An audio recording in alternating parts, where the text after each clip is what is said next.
Hi guys, कैसे हैं आप लोग।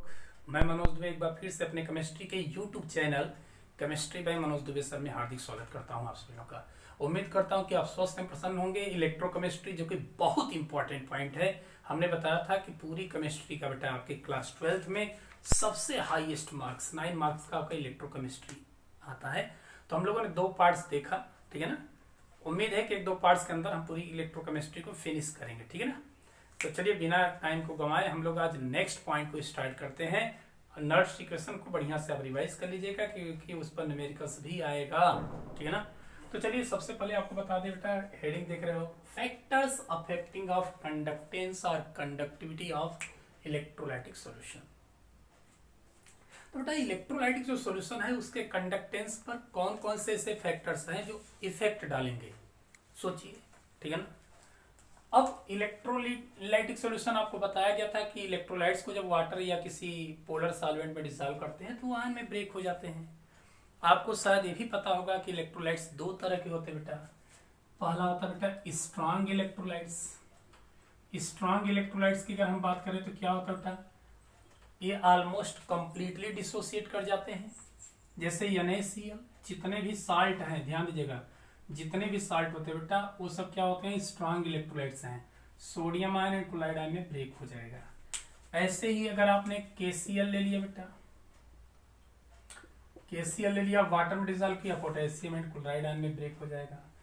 जितने मिनरल एसिड हैं, मिनरल एसिड भी क्या होते हैं, स्ट्रांग होते हैं इलेक्ट्रोलाइट्स।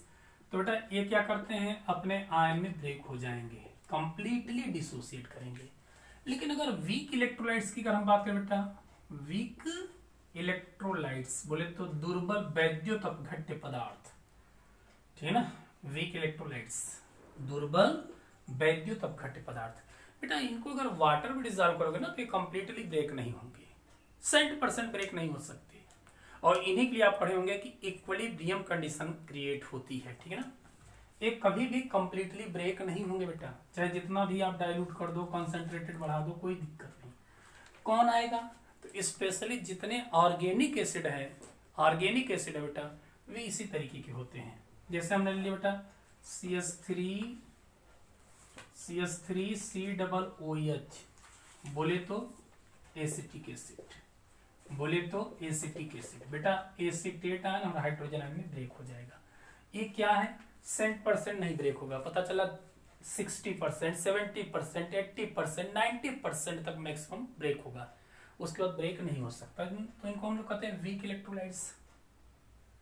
ऐसे ही बेटा अगर हमने लिया वीक बेस अमोनियम हाइड्रोक्साइड, तो इसको वाटर में जब डिसॉल्व करेंगे तो ये किस में ब्रेक होगा बेटा, ammonium ion and hydroxide ion, तो ये 100% ब्रेक नहीं हो पाएंगे। इसी तरीके से फार्मिक एसिड, ऑक्जेलिक एसिड, ये सब जो होते हैं एक वीक मतलब इलेक्ट्रोलाइट्स का काम करते हैं, ठीक है ना। तो देखिए यहां हमें डिस्कस किसको करना है बेटा, इसी इलेक्ट्रोलाइट्स के जो सॉल्यूशन है उनको कौन कौन से ऐसे फैक्टर्स हैं जो अफेक्टेड करेंगे। तो चलिए पहला पॉइंट में लेता हूं बेटा, कुछ पॉइंट लेता हूं। फर्स्ट पॉइंट्स है ना, इंटर आयोनिक अट्रैक्शन,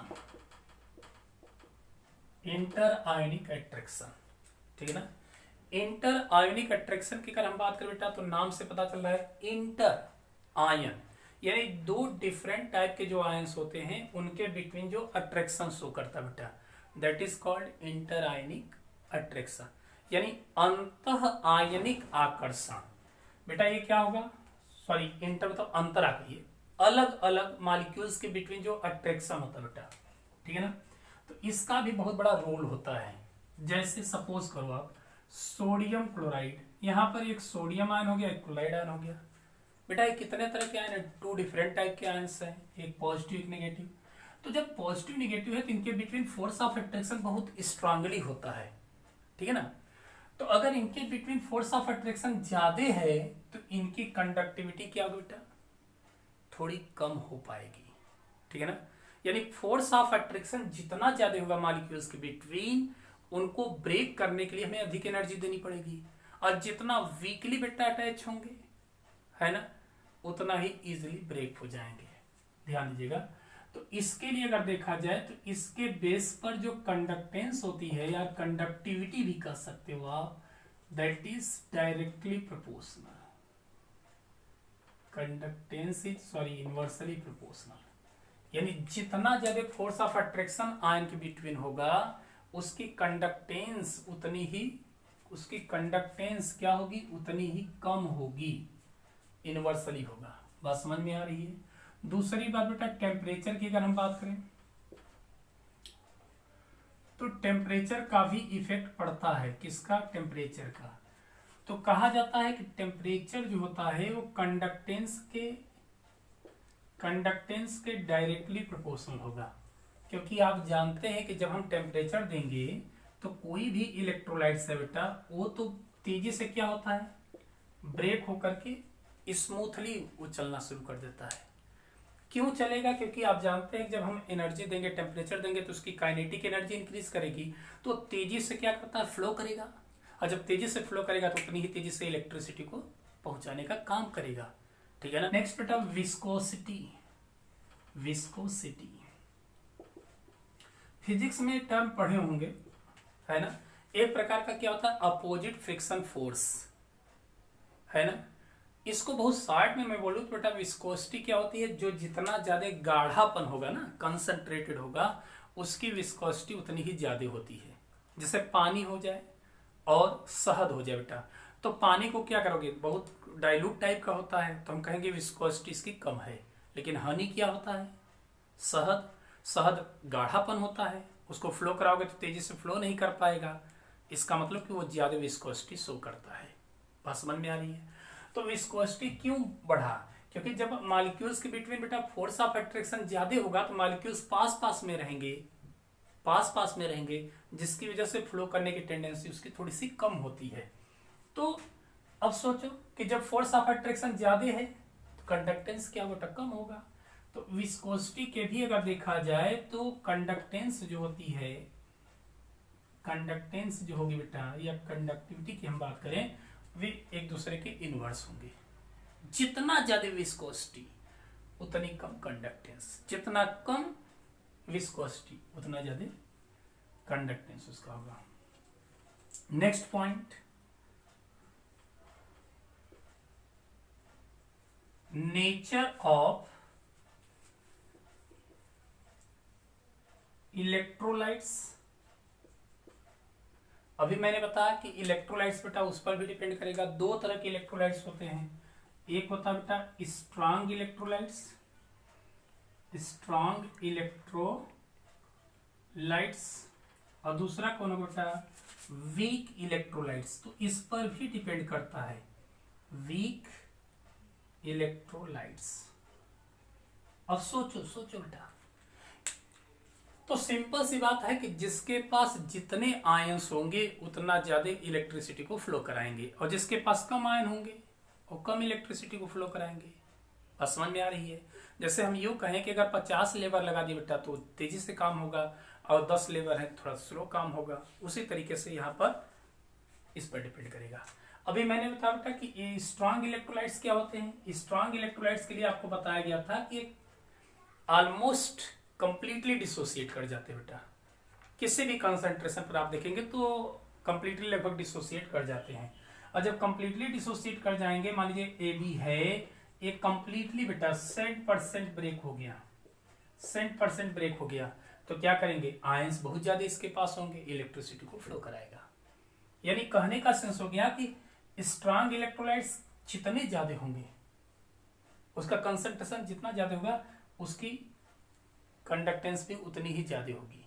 लेकिन वीक इलेक्ट्रोलाइट्स की अगर हम बात करें तो सेम कंसंट्रेशन का वीक इलेक्ट्रोलाइट्स लिया जाए तो वीक वाला क्या करता है, मान लीजिए कोई XY वीक है, तो बताइए क्या 100% ब्रेक हो पाएगा? नहीं हो पाएगा। मान लीजिए 80% ब्रेक हुआ, तो सोचिए इसके 80% आयन ही तो फ्लो करा पाएंगे, 80%। तो बताओ 100%, मान लीजिए 100 मोल रहे और 80 मोल रहे बेटा, तो कौन ज्यादा फास्ट फ्लो कराएगा? जिसके पास आयंस ज्यादा होंगे, जितना ज्यादा मजदूर होंगे, श्रमिक होंगे, उतना ज्यादा वर्क होगा। तो कुल मिलाकर के स्ट्रांग इलेक्ट्रोलाइट्स की अगर हम बात करें तो इनकी कंडक्टेंस ज्यादा होती है, और वीक इलेक्ट्रोलाइट्स की क्या होती है, कम होती है। इसी तरीके से बेटा कुछ और भी इफेक्ट होते हैं, जैसे साल्वेशन इफेक्ट। जैसे होता क्या है कि जब हम पोलर सोल्यूट को पोलर सॉल्वेंट में डिजॉल्व करेंगे तो दोनों पोलर होने की वजह से क्या करते हैं बेटा, रेजिस्टेंस थोड़ा सा क्रिएट करते हैं, रेजिस्टेंस क्रिएट करते हैं। अब मजबूरी है कि पोलर है तो पोलर में ही डिजॉल्व होगा, लेकिन थोड़ा सा रेजिस्टेंस लाएगा क्योंकि दोनों पोलर है ना, तो एक दूसरे को अपोज करते हैं बेटा, तो उन पर भी डिपेंड करता है। एक पॉइंट और मैं लेता हूं बेटा, कंसंट्रेशन। कंसंट्रेशन, तो देखिए कंसंट्रेशन, कंसंट्रेशन के लिए अगर देखा जाए तो जितना ज्यादा कंसंट्रेशन होगा कंडक्टेंस थोड़ी सी कम होगी, यानी कंडक्टेंस जो होती है कंडक्टिंग पावर वो कंसंट्रेशन की इनवर्स चलेगी बेटा। अब बात आ रही है ऐसा क्यों, अब सोचो कि बेटा वीक इलेक्ट्रोलाइट्स अगर है ना, तो जब कंसंट्रेटेड रहेगा तो कम ब्रेक हो पाएगा, पानी मिलाते जाओ, डाइल्यूट करते जाओगे, यानी कंसंट्रेशन जब कम होगा तो उसकी कंडक्टेंस बढ़ेगी। अरे बेटा पहले मान लीजिए 10% कंसंट्रेशन था तो 10 मोल मान लीजिए ब्रेक हुए, 80% डाइल्यूट कर दिया गया, डाइल्यूट कर दिया तो क्या होगा, वो और ज्यादा मॉलिक्यूल्स ब्रेक होंगे, क्योंकि वीक इलेक्ट्रोलाइट्स की विशेषता है जितना ज्यादा मतलब उसमें वाटर डिजॉल्व करेंगे, डाइल्यूशन बढ़ाएंगे, उतना तेजी से ब्रेक होगा, है ना। तो इसके अच्छा स्ट्रॉन्ग की अगर हम बात करें तो ये कहा जाता है कि किसी भी कंसंट्रेशन पर ब्रेक हो जाएगा। जब 70% ब्रेक हुआ तो ध्यान देना बेटा, तो बात आ रही कि कंडक्टेंस पर इफेक्ट नहीं पड़ना चाहिए, जितना पहले था उतना ही रहना चाहिए, लेकिन पड़ेगा, थोड़ा बहुत वेरिएशन आता है, जानती क्यों? ठीक है बेटा, मान लीजिए किसी कंसंट्रेशन पर 70% ब्रेक हो गया तो इसके तो पूरे आयन आ चुके हैं, लेकिन जब हम बेटा उसमें पानी मिलाएंगे और ज्यादा डाइल्यूट करेंगे ना, तो ए और बी के बिटवीन जो डिस्टेंस है वो बढ़ जाएगी, डिस्टेंस बढ़ेगी कैटायन एनायन के बिटवीन, और जब दोनों के बेटा आयनों के बिटवीन डिस्टेंस बढ़ेगी तो फ्रिक्शन कम होगा, रेजिस्टेंस कम होगा और वो तेजी से फ्लो करेंगे। लेकिन सपोज करो कि हमने पानी कम ही डाला है, सॉल्यूशन कंसंट्रेटेड है, अब कंसंट्रेटेड सॉल्यूशन है बेटा, तो इस सिचुएशन में क्या होगा, दोनों कैटायन आयनायन लगभग पास पास में रहेंगे और एक दूसरे के बिटवीन क्या होता है, फोर्स ऑफ अट्रैक्शन थोड़ा ज्यादा रहेगा, तो उतनी तेजी से फ्लो नहीं कर पाएंगे जितना कि ज्यादा डिस्टेंस होने पर, ठीक है ना। स्ट्रांग इलेक्ट्रोलाइट्स की क्यों पड़ती है, अगर पूछ दिया जाए कि जबकि वो 100% तो ब्रेक हो चुका है, तो ये नहीं कर सकते कि नहीं डाइल्यूशन बढ़ाने पर वो और ब्रेक करेगा, वो ब्रेक नहीं करेगा, बल्कि डिस्टेंस बिटवीन आयंस इंक्रीज कर जाता है, और जब इंक्रीज करेगा तो फोर्स ऑफ अट्रैक्शन कम होगा, तो वो स्मूथली फ्लो करेंगे, ठीक है ना। तो बेटा ये सब तमाम फैक्टर्स अफेक्टिंग है, इनका स्क्रीनशॉट लो, फिर हम आगे देखते हैं। नेक्स्ट पॉइंट हम देखें बेटा, वेरिएशन ऑफ कंडक्टिविटी, इसी को स्पेसिफिक कंडक्टेंस बोलते हैं बेटा, विशिष्ट चालकत्व भी बोलते हैं, ठीक है ना, विथ कंसंट्रेशन, ठीक है ना। तो बेटा ध्यान देना, यहां पर एक कह रहा है कि कप्पा जो है, बाहुबली के मामा जी हैं, कटप्पा नहीं कप्पा बोलना, ठीक है ना। तो जो कप्पा होता है बेटा उस पर कंसंट्रेशन का क्या इफेक्ट होगा, तो पहली बात ध्यान देना, थोड़ी सी ध्यान देने की आवश्यकता है बेटा। देखो कंसंट्रेशन दो शब्द होते हैं, कंसंट्रेशन यानी इसको हिंदी में बोलते हैं बेटा सांद्रता, और एक होता है बेटा डाइल्यूशन, क्या होता है, डाइल्यूशन, डाइल्यूट वर्ड से बना है, डाइल्यूशन मतलब इसको बेटा हिंदी बोलेंगे हम लोग तनुता, दोनों एक दूसरे बेटा इनवर्स है, पहली बात आप ध्यान देना बेटा, समझ रहे हो ना। अब कंसंट्रेशन क्या है, जैसे सपोज करो बेटा मैं बता दूं,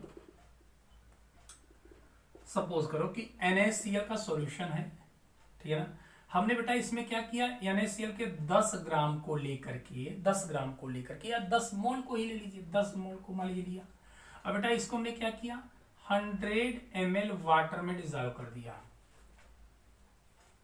100 ml वाटर में, तो अब क्या बेटा 100 ml में 10 मोल है ना, 10 मोल है ना, लेकिन अब क्या करें, हमें पानी और मिला दिया, 100 ml वाटर के बजाय हमने क्या कर दिया बेटा 100 ml और एक्स्ट्रा मिला दिया, तो अब कितना हो गया बेटा 200 ml, यानी कहने का सेंस हो गया बेटा 200 ml वाटर तो हो गया, लेकिन आयन तो उतने ही है, मोल तो उतना ही है, तो कुल मिलाकर के जैसे जैसे पानी मिलाते जाओगे ना, तो कंसंट्रेशन, कंसंट्रेशन मतलब पर लीटर वॉल्यूम में नंबर ऑफ मोल्स जो होते हैं बेटा, वो तो एक तरीके से रेशियो क्या होता जाएगा, पानी मिलाते जाओगे तो कम होता जाएगा, ठीक है ना। तो उसी को हम कहते हैं डाइल्यूशन। डाइल्यूशन मतलब पतला बिलियन बनाना। फिर वाटर मिलाओ, फिर वाटर मिलाओ, तो ये तो 10 मोल रहेगा, लेकिन वाटर की अमाउंट बढ़ जाएगी बेटा। इसीलिए कहा जाता है कि कंसंट्रेशन और डाइल्यूशन एक दूसरे के क्या होते हैं, इनवर्स होते हैं। बात समझ में आ रही है। अब कहा जाता है कि कंडक्टिविटी पर क्या इफेक्ट पड़ेगा। तो कंडक्टिविटी के लिए देखा जाता है कि कंडक्टिविटी जो होती है, कंडक्टिविटी इसको स्पेसिफिक कंडक्टेंस कहते हैं। ये जो होता है कप्पा बेटा, it is inversely proportional to the dilution. Dilution ये देखा जाता है, बड़ा इंपॉर्टेंट पॉइंट है, ध्यान दीजिएगा, इस चीज को ध्यान देना बेटा। बहुत बार एग्जाम में पूछा जाता है कि कंडक्टिविटी जो कप्पा होती है वो डाइल्यूशन की क्या होती है बेटा, इनवर्स होती है। यानी कहने का सेंस, जितना ज्यादा हम पानी मिलाते जाएंगे ना, डाइल्यूट करते जाएंगे बेटा, उसकी कंडक्टिविटी कप्पा की वैल्यू क्या होगी, उतनी कम होती जाती है। या यूं कहें कि कंसंट्रेशन बढ़ाने को डिक्रीज करने पर, कंसंट्रेशन को डिक्रीज करने पर तो डाइल्यूशन बढ़ेगा, कंसंट्रेशन डिक्रीज किया तो इसी का उल्टा कंसंट्रेशन होगा। यानी कंसंट्रेशन के तो डायरेक्टली प्रोपोर्शनल होगा, बट डाइल्यूशन की क्या होगा, इनवर्सली प्रोपोर्शनल होगा। ध्यान देना। अगर आप चाहें तो यहां पर एक पॉइंट्स और भी कर सकते हैं, कंसंट्रेशन, कंसंट्रेशन समझ में आ रही है। इसका मतलब कंसंट्रेशन जैसे जैसे अधिक होगा तो कंडक्टिविटी की वैल्यू भी अधिक होगी, कम होगा तो कम हो जाएगा। अब बात आ रही कि ऐसा क्यों होता है, डाइल्यूशन बढ़ाने को उसमें पानी मिलाने पर क्यों कंडक्टिविटी कम होती है। तो बेटा देखो, कंडक्टिविटी बताता क्या है, ये बताता है कि पर सेंटीमीटर क्यूब बोले तो पर लीटर, यानी ये डिपेंड करता है बेटा कि पर सेंटीमीटर क्यूब में कितने मोल प्रेजेंट हैं, वही उसकी क्या होती है बेटा, कंडक्टिविटी को शो करता है। यानी कहने का सेंस हो जाता है कि पर सेंटीमीटर क्यूब में जितने ज्यादा मोल होंगे उसकी कंडक्टिविटी उतनी ही ज्यादा होगी। अब आपने क्या किया, सोचो बेटा, पानी तो मिलाते जा रहे हो, ये वॉल्यूम तो बढ़ा दिया, लेकिन मोल क्या है उसके कंपेरिजन में बेटा कम होते जाएंगे। नहीं समझे, 10 मोल बेटा है किसी भी इलेक्ट्रोलाइट्स के, 10 मोल लिया हमने 100 ml में डिजोल्व किया बेटा, तो अब 100 ml में बेटा 10 मोल है ना, अब 100 ml और पानी मिला दिया, तो अब 200 ml वाटर बेटा कितना है, 10 मोल है, तो पहले से कम ना रेशियो हो गया। हमने 200 ml और मिला दिया बेटा, अब 400 ml में मात्र 10 मोल बचे हैं, है ना। तो मोल जो है पर वॉल्यूम, जो सेंटीमीटर क्यूब वॉल्यूम है, वो डिक्रीज करता जाता है रेशियो, और जब डिक्रीज करेगा तो उसकी कंसंट्रेशन, कंडक्टेंस भी डिक्रीज करेगी। ये ध्यान देना, बहुत इंपॉर्टेंट पॉइंट है, बहुत बार एजर्सन रीजन में भी पूछा है बेटा, ध्यान देना। कंडक्टिविटी जो होगी बेटा वो डाइल्यूशन के इनवर्सली प्रोपोर्शनल चलेगा, यानी जितना पानी को डाइल्यूट करते जाओगे मिला करके उतनी उसकी कंडक्टिविटी घटेगी, या कंसंट्रेशन घटाओ, ठीक है ना। तो एक कंडक्टिविटी। अब दूसरा पॉइंट मैं लूंगा बेटा, मोलर कंडक्टेंस की मैं बात करूंगा, ठीक है ना। तो इसको भी स्क्रीनशॉट लो, फिर हम आगे देखते हैं। तो बेटा नेक्स्ट देखते हैं बेटा, वेरिएशन ऑफ कंडक्टेंस और इक्विवेलेंट मोलर कंडक्टेंस। देखिए कैसा है बेटा, इसको हम कहेंगे मोलर कंडक्टेंस और इक्विवेलेंट कंडक्टेंस विथ कंसंट्रेशन। बेटा कंसंट्रेशन का इनका क्या इफेक्ट होगा, देखिए दोनों की अगर हम बात कर रहे हैं, अभी हमने बताया ना कि कंडक्टिविटी तो घटेगी डाइल्यूशन बढ़ाने पर, कंसंट्रेशन का इनवर्सली प्रोपोर्शनल कौन होगा, डाइल्यूशन, डाइल्यूशन। लेकिन यहां पर अगर देखा जाए तो चाहे लैम्डा इक्यू की बात करूं बेटा, इक्विवेलेंट कंडक्टेंस की मैं बात करूं या मोलर कंडक्टेंस की बात करूं, डाइल्यूशन के तो डायरेक्टली प्रोपोर्शनल चलेगा, लेकिन कंसंट्रेशन के इनवर्सली प्रोपोर्शनल चलता है। इसका मतलब क्या होगा बेटा, जितना ज्यादा हम डाइल्यूट करते जाएंगे सॉल्यूशन को, जितना ज्यादा डाइल्यूट करेंगे एग्जैक्टली उतना ही लैम्डा इक्यू और लैम्डा एम की वैल्यू बढ़ती जाएगी, ठीक है ना। तो मजे की बात बताओ ना बेटा, देखो बहुत कंफ्यूजन मत करो, तो कुल मिलाकर के डाइल्यूशन यानी तनुता बढ़ाओगे ना, तो चाहे लैम्डा इक्यू की वैल्यू कहूं है ना, मोलर इक्विवेलेंट कंडक्टेंस की बात करूं या मोलर कंडक्टेंस की बात करूं तो ये दोनों बढ़ते हैं, ठीक है ना, बढ़ते हैं। लेकिन यहीं पर अगर मैं बात करूं बेटा कप्पा की बात करूं बेटा, स्पेसिफिक कंडक्टेंस या कंडक्टिविटी की, तो वो क्या होता है, डाइल्यूशन बढ़ाने पर वो घटेगा। इस चीज को नोट करना, ये भी बहुत इंपॉर्टेंट पॉइंट है। अब बेटा यहां पर हम दो कंडीशन लेंगे। जब हम कह रहे हैं कि इक्विवेलेंट कंडक्टेंस, तुल्यांक चालकता या मोलर चालकता, जो मोलर कंडक्टेंस है, ये दोनों बढ़ते हैं जैसे जैसे पानी मिलाते जाओगे। विचार करो ऐसा क्यों होता होगा बेटा, वही मेरी बात बता ना कि अगर वीक इलेक्ट्रोलाइट्स होगा तो तेजी से ब्रेक होगा, पानी मिलाओगे डाइल्यूट करोगे तो ब्रेक होगा, आयंस बढ़ेंगे, इलेक्ट्रिसिटी ज्यादा फ्लो करेंगे। या दूसरी कंडीशन क्या आएगी बेटा, दूसरी कंडीशन ये भी हो सकती है यहां पर कि अगर स्ट्रांग इलेक्ट्रोलाइट्स है तो स्ट्रांग इलेक्ट्रोलाइट्स तो ऑलमोस्ट वो डिसोसिएट कर गया होगा बेटा किसी भी कंसंट्रेशन पर, तो डाइल्यूट पानी मिलाने पर उस पर क्या प्रभाव पड़ेगा, तो थोड़ा सा वो भी कंडक्टेंस को बढ़ाता है क्योंकि आयन के बिटवीन डिस्टेंस बढ़ा देता है, ठीक है ना। तो चलो बेटा यहां पर हम लोग एक बात करते हैं, फॉर स्ट्रांग इलेक्ट्रोलाइट्स, अगर स्ट्रांग इलेक्ट्रोलाइट्स की मोलर कंडक्टेंस की बात हम करें तो उस पर क्या प्रभाव पड़ेगा। तो देखो इसके लिए अब ग्राफ हम खींचते बेटा, एक ग्राफ ड्रा किया जाएगा किसके बिटवीन, बोलो, तो कंसंट्रेशन के स्क्वायर रूट, जो कंसंट्रेशन उसका है ना, और दूसरा लैम्डा एम के बिटवीन। तो इनके बिटवीन जब ग्राफ प्लॉट खींचा जाए बेटा, तो इनके लिए आप देखेंगे तो एक इस तरीके से लाइन आपको मिलेगी, ठीक है ना। इसका मतलब क्या हो बेटा, ये स्ट्रॉन्ग इलेक्ट्रोलाइट्स है, कौन सा है, स्ट्रॉन्ग इलेक्ट्रोलाइट्स। बड़े ध्यान समझना बेटा, ये क्या दिखा रहा है, कंसंट्रेशन को शो कर रहा है। हम जैसे जैसे आगे बढ़ेंगे कंसंट्रेशन बढ़ता जाएगा, जैसे जैसे पीछे आएंगे कंसंट्रेशन का उल्टा कौन होता है बेटा, डाइल्यूशन होता है, डाइल्यूट होता जाएगा।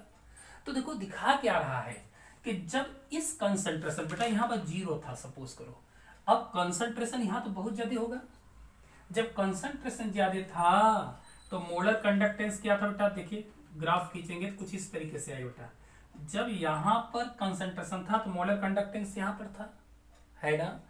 फिर बेटा हमने क्या किया, पानी मिलाया, डाइल्यूट कर दिया, इधर आया, कंसंट्रेशन बेटा तो कम हो गया, देखिए कंसंट्रेशन तो कम हो गया, लेकिन मोलर कंडक्टेंस क्या हो गया बेटा, बढ़ गया। बात समझ में आ रही है। अब बेटा सोचो इस पॉइंट पर कंसंट्रेशन क्या हो गया, और कम हो गया। भैया कंसंट्रेशन इधर बढ़ रहा है ना, इधर कंसंट्रेशन घटेगा, और जब कंसंट्रेशन घटेगा तो डाइल्यूशन बढ़ेगा, पानी मिला दिया इसका मतलब। तो जब डाइल्यूट बेटा हो गया ना, तो देखिए मोलर कंडक्टेंस और बढ़ गया बेटा, मोलर कंडक्टेंस का ग्राफ कुछ यहां पर आएगा। बात समझ में आ रही ना, इसका मीनिंग हो गया बेटा कंसंट्रेशन डाइल्यूशन की बात कर रहा है। हम जैसे जैसे डाइल्यूशन बढ़ा रहे हैं, पीछे आ रहे डाइल्यूशन बढ़ता जा रहा है, वैसे वैसे मोलर कंडक्टेंस भी बढ़ता जा रहा है, मोलर कंडक्टेंस बढ़ता जा रहा है।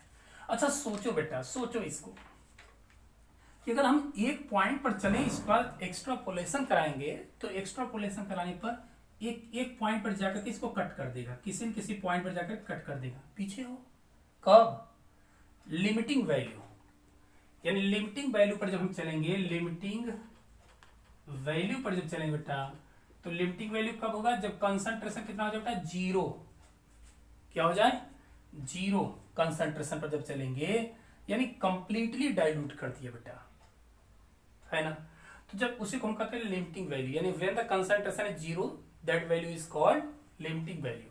बेटा जब लिमिटिंग वैल्यू यानी 0 कंसंट्रेशन पर जब ये पहुंचेगा तो यहां पर जाकर कट करेगा, है ना। जब इस पर कट करेगा बेटा तो इसी वैल्यू को हम बोलते हैं लैम्डा यम नॉट,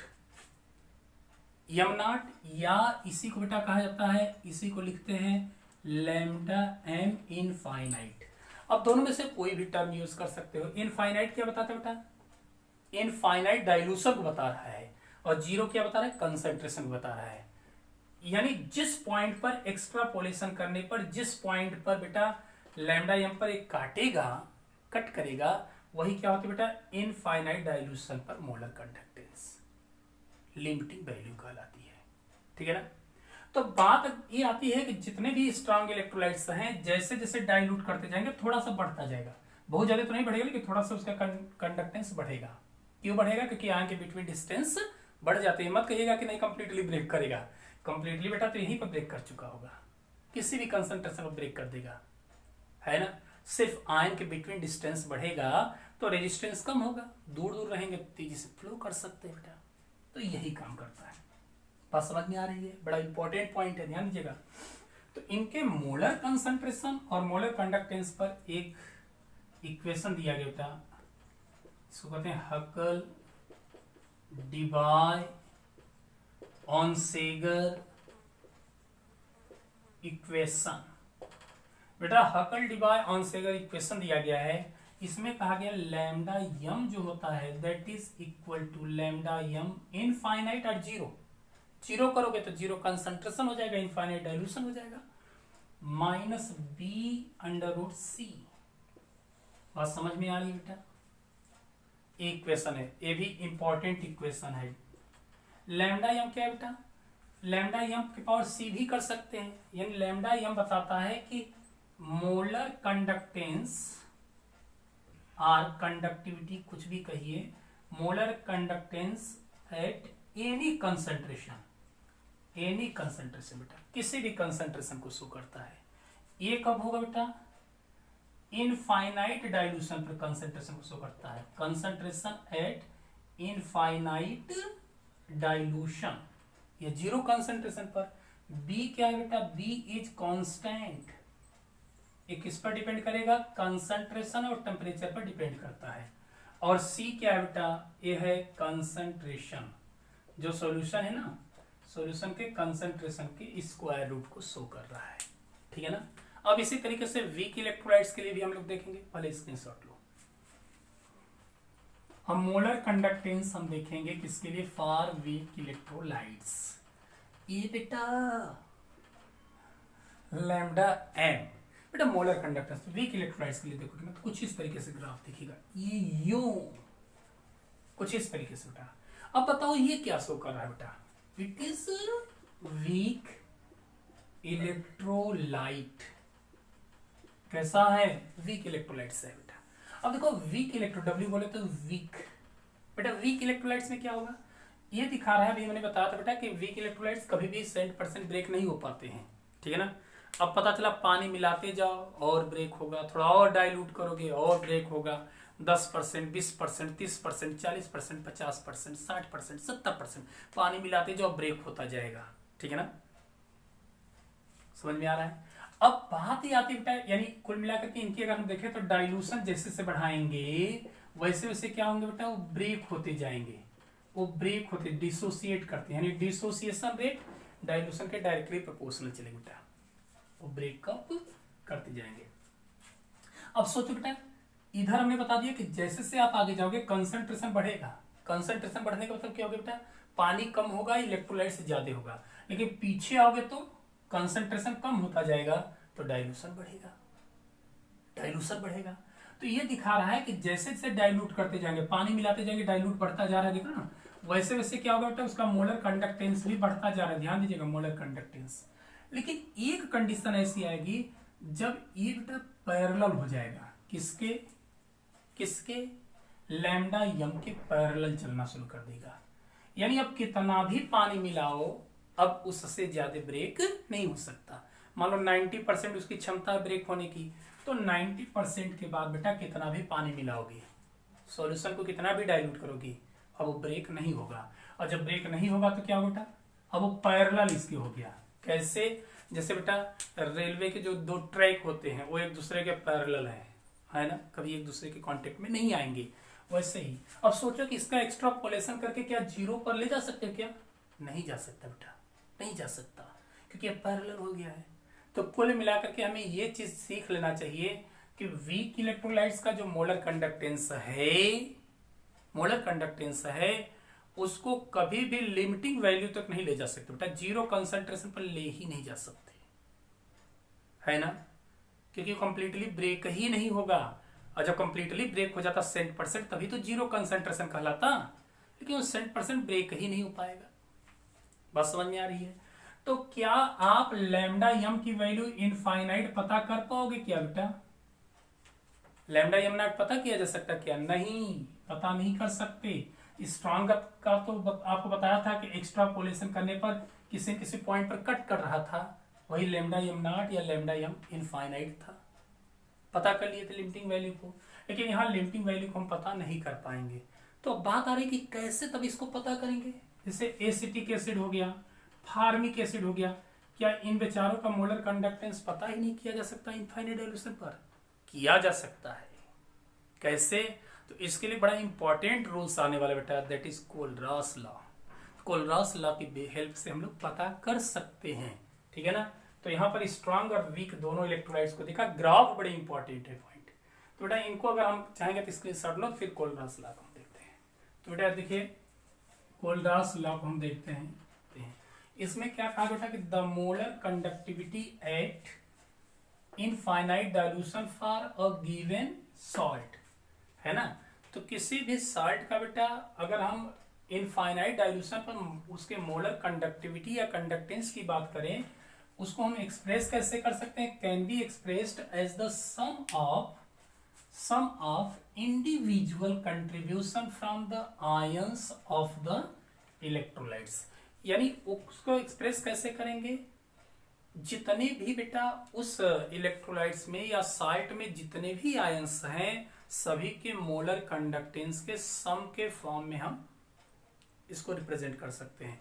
बड़े मजे की बात बताओ बेटा, बड़ा शॉर्ट में अगर मैं कहूँ ना, तो कुल मिलाकर के इनफाइनाइट डाइल्यूशन या जीरो कंसंट्रेशन पर किसी भी साल्ट का जो मोलर कंडक्टेंस होता है, किसी भी साल्ट का मोलर कंडक्टेंस जो होता है इनफाइनाइट डाइल्यूशन पर, उसके जितने भी आयंस हैं सभी के मोलर कंडक्टेंस के सम के बराबर होता है।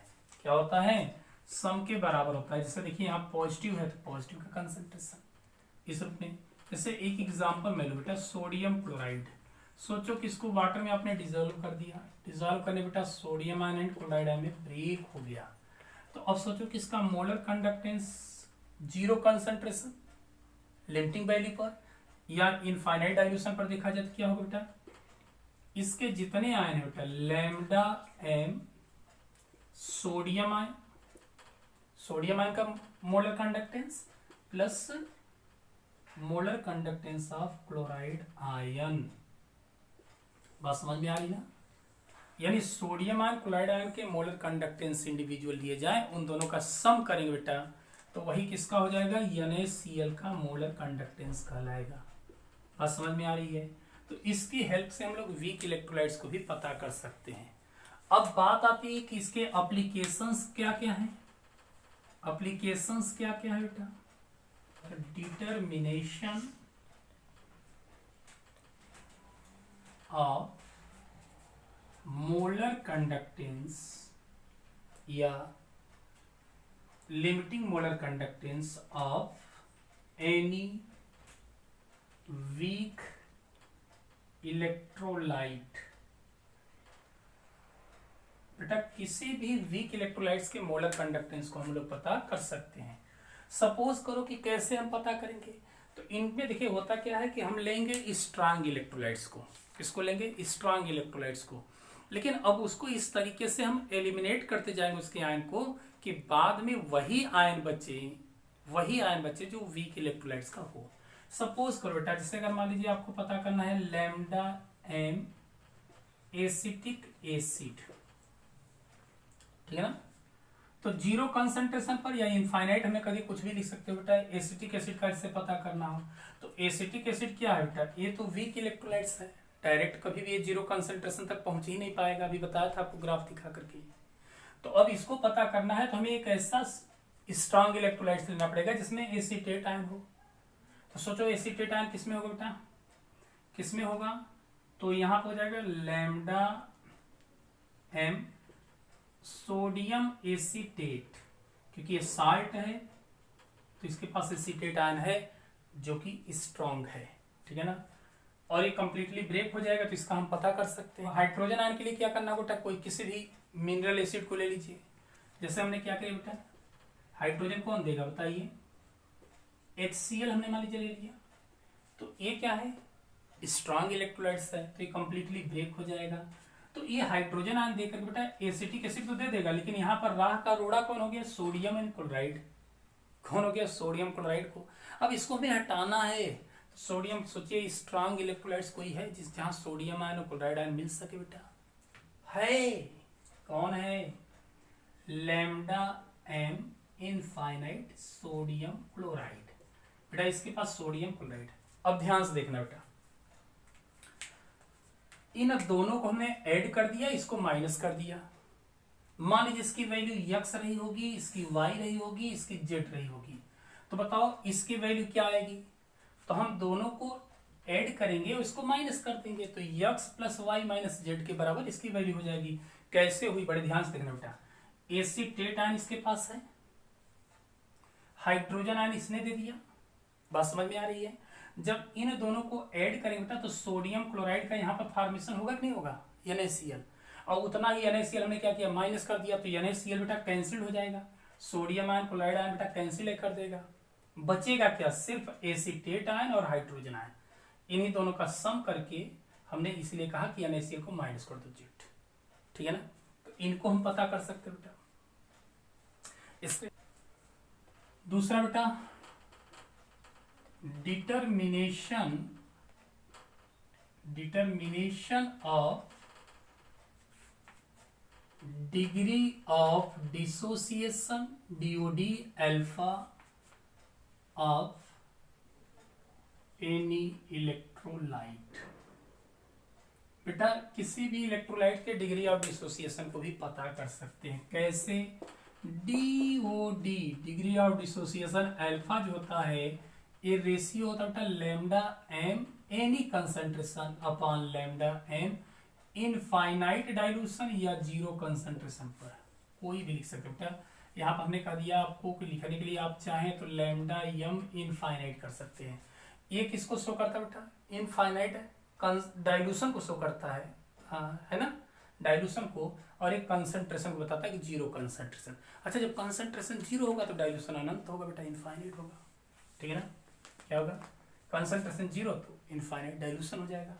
अब देखो यहाँ पर क्या होगा बेटा, ये हो गया। अब बात आ रही है कि लैम्डा एमसी क्या शो कर रहा है बेटा, ये बता रहा है कि molar conductance at any concentration, किसी भी कंसंट्रेशन का जो मोलर कंडक्टेंस होगा उसको हम लेते हैं। ये क्या है बेटा, मोलर कंडक्टेंस कब, कंडक्टेंस एट जीरो कंसंट्रेशन और इनफाइनाइट डाइल्यूशन, ठीक है ना, उसको शो करता है बेटा। तो हम इनको भी पता कर सकते हैं। थर्ड पॉइंट बेटा होता है इन डिटर्मिनेशन ऑफ डिसोसिएशन कांस्टेंट। बेटा डिसोसिएशन कांस्टेंट को भी पता करने में इसका यूज किया जा सकता है। तो बेटा इसके लिए इक्वेशन क्या होगा, डिसोसिएशन कांस्टेंट के जो होगा that is equal to C alpha square upon 1 minus alpha. बात समझ में आ रही है। C क्या बेटा, कंसंट्रेशन को रिप्रेजेंट कर रहा है, C is concentration of the solution, बात समझ में आ रही है। अल्फा क्या है बेटा, DOD डिग्री ऑफ डिसोसिएशन को रिप्रेजेंट कर। के क्या है बेटा, डिसोसिएशन कांस्टेंट है।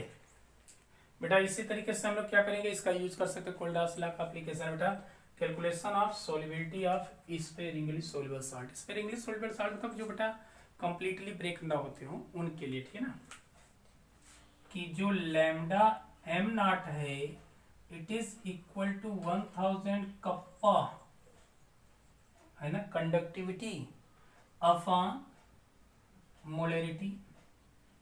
अच्छा, इसी मोलरिटी बेटा आप चाहो तो इसकी जगह पर सॉलिबिलिटी भी यूज कर सकते हैं।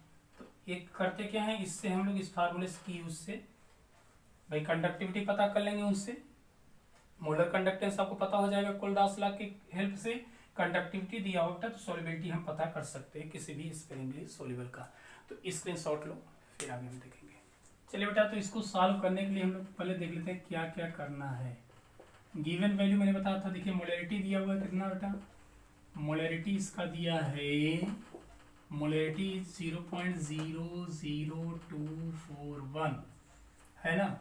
एसिटिक एसिड, उसकी कंडक्टिविटी भी कह रहा है इतना, कंडक्टिविटी बोले तो स्पेसिफिक कंडक्टेंस या कंडक्टिविटी का कप्पा कितना दिया है 7.896 इंटू 10⁻⁻5 है ना, साइमन सेंटीमीटर इनवर्स। और क्या दिया, calculate its molar conductivity for acetic acid etch इतना, यानी कैलकुलेट किया गया बेटा मोलर कंडक्टिविटी कब, इनफाइनाइट डाइल्यूशन पर कर रहा है, ठीक ना। लैम्डा यम नॉट की वैल्यू कितना दिया है बेटा 390.5 साइमेंस सेंटीमीटर स्क्वायर मोल इनवर्स, यही तो दिया है वैल्यू इसकी। कंफ्यूजन। अब कह रहा है कि डिसोसिएशन कांस्टेंट बताइए बेटा, डिसोसिएशन कांस्टेंट आपको बताना है, डिसोसिएशन कांस्टेंट, डिसोसिएशन कांस्टेंट मतलब कैपिटल के की वैल्यू पता करनी है। तो बेटा के के लिए आपको फार्मूला बताया गया था कि डिसोसिएशन कांस्टेंट आप कैसे पता करोगे। तो बेटा अभी मैंने एप्लीकेशन में बताया था कि जो के होता है ये होता है C alpha square upon 1 minus alpha, बड़े ध्यान समझना बेटा। तो ठीक है, सी तो मोलर कॉन्सेंट्रेशन है, मान लीजिए मोलरिटी दी गई है, ठीक है ना। एल्फा की वैल्यू नहीं पता है आपको, अब देख ध्यान देना बेटा, यहाँ पर के की पूछ रहा है, लेकिन हमें पहले एल्फा भी पता करना होगा, डिसोसिएशन डिग्री ऑफ डिसोसिएशन भी पता करना होगा। और डिग्री ऑफ डिसोसिएशन कैसे पता करोगे बेटा, फार्मूला याद करिए, एल्फा के लिए बताया था कि lambda M any concentration upon lambda M infinite dilution. अब बताओ एल्फा भी नहीं पता है, अब एल्फा भी आपको पता करना है, एल्फा के साथ ही साथ बेटा ये भी पता नहीं है आपको, इनफाइनाइट पर तो दे दिया बेटा, लेकिन कंसंट्रेशन कितना होगा ये पता नहीं है, है क्या पता नहीं है ना। तो चलिए अब हमें इसको भी पता करना होगा बेटा। तो अभी इसको पता करने के लिए याद करिए फार्मूला आपको बताया था, लैम्डा एम की जो वैल्यू होती है 1000 कप्पा कंडक्टिविटी अपॉन मोलरिटी, याद है बेटा, ध्यान देना। तो 1000 की वैल्यू 1000 ही होगी, कप्पा की वैल्यू कितना दिया बेटा, कप्पा 7.896 इंटू 10⁻⁻5 और मोलरिटी कितना दिया बेटा 0.00241। बेटा इसको कैलकुलेट कर दो, तो कैलकुलेट करें बेटा तो इसकी वैल्यू आ जाएगी, देखिए 32.76 साइमेन सेंटीमीटर स्क्वायर मोल इनवर्स। जब ये पता हो गया तो अल्फा की वैल्यू पता कर लिया जाए। देखो एक तरीके से तीन चीजें यहाँ पर पूछी गई हैं बेटा, ध्यान देना। अब दूसरा आपको पता क्या करना बेटा, अल्फा बोले तो डिग्री ऑफ डिसोसिएशन। तो बेटा इसकी वैल्यू कैसे पता करोगे, लैम्डा एम सी, ये बेटा क्या है बेटा सी की वैल्यू होती ठीक ना, अपॉन लैम्डा एम नॉट। बेटा एम सी की वैल्यू कितना दिया बेटा, अभी तुरंत आया है, कितना आया 32.76 अपॉन बेटा लैम्डा एम नॉट की वैल्यू दे दिया है, कितना दिया है 390.5 Simon centimetre square mole inverse. अब बोलो, अब हमें क्या करना बेटा, डिसोसिएशन कांस्टेंट के पता करना। देखो अब हमें बेटा अल्फा भी पता हो गया, डिसोसिएशन कांस्टेंट बोले तो के लिए फार्मूला क्या बेटा, देखो इस स्मॉल के है कप्पा, एक कैपिटल की है, ध्यान देना। इसका फार्मूला बेटा सी एल्फा स्क्वायर 1 माइनस एल्फा। सी बोले तो मोलर कंसंट्रेशन कितना दिया बेटा 0.00241। अल्फा स्क्वायर बोले तो बेटा अल्फा की वैल्यू कितनी आई है 0.0 839 का स्क्वायर होगा बेटा। और इस नीचे क्या आएगा 1 माइनस एल्फा, 1 माइनस एल्फा की वैल्यू वही है 0.0839 बेटा। इसी को कैलकुलेट कर दीजिए बेटा, इसको कैलकुलेट करो तो क्या आ जाएगा 1.85 इंटू 10⁻⁻5 के लगभग आ जाएगी। It is your answer dissociation constant. तो बेटा स्क्रीनशॉट लो इसका। तो स्क्रीनशॉट ले लिए होंगे, तो यहीं पर हम लोग विदा लेंगे। फिर हम मिलेंगे एक नए वीडियो के साथ। तब तक के लिए आप सभी लोगों को जय हिंद, जय भारत।